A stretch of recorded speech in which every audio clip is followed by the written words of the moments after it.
talked about fixed animation earlier.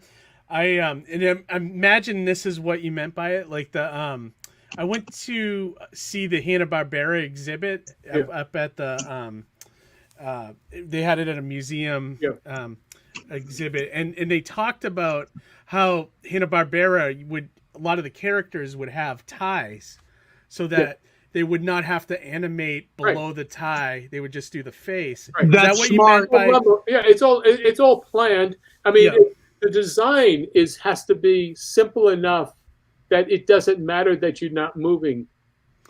Gotcha. You know, I mean, and that's what you mean by fixed, right? Yeah. If you're doing for example, I'm here, and all I need to do is that. Well, you don't really need to do anything there, but the way to kill, instead of having to just hold it, what you could do, and the reason a lot of things are done a certain way is to keep work, people from having to do work. Gotcha. And camera is one of the most labor intensive, because if you have, you could have a cycle of a character running, and you would have that, but they're talking.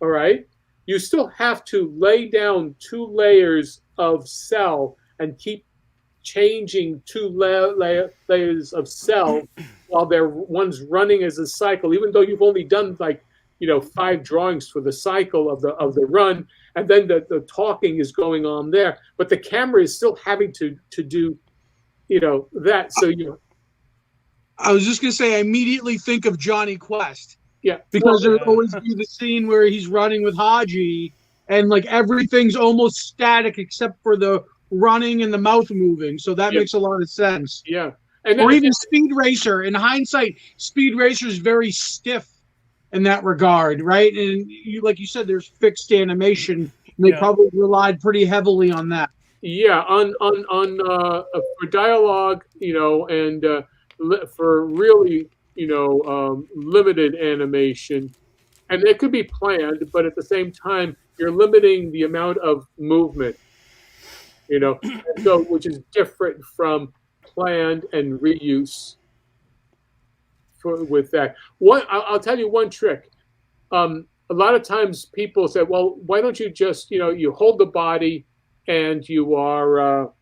And this is for those who are doing their own animation now in computer. Yeah. Okay.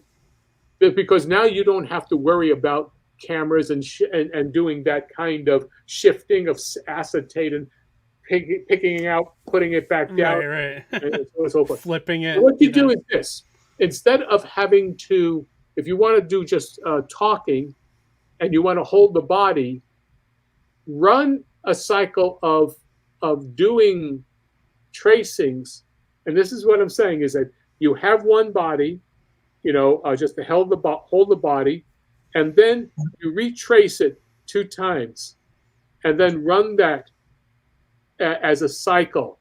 Okay. And what happens is you have a little flicker, and that gives the feeling of movement. Oh, okay. While you're still talking and doing what have you with that. It's just a little, all you need is just a little bit of flicker. Subtle. Yeah, subtle movement. Subtle thing. But if you have a small screen, you're not going to see it. But this is for, once again, you can have a large screen, like a 19-inch screen, okay? You're going to start seeing that, And on a big screen, like a motion picture screen for features, you would see that on a 40-foot by 30-foot, screen. You'll see that little flicker, but it'll feel like he's breathing. Right, yeah. Yeah, that's a nice trick, and I think I've seen that before. It's as much about animation as it is tricking the eye, I guess, right? Well, what it is, it's once again, it's planning something.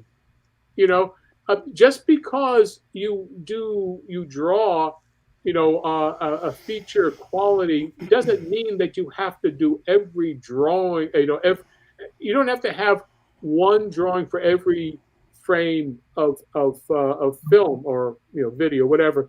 Today, still 24 frames a second is plenty. Okay, you don't have to do 30. You don't have to do 60. That's crazy. Yeah. Do 20. If you're anybody who's doing animation for yourself on computers and what have you, do 24 frames. But instead of just doing one frame per drawing, you know what you do is you could do a variation of one frame and 2 frames, depending upon how much of a pop you need and how fluid something has to be. Sure. There's a lot that you can do with it, but it's planned.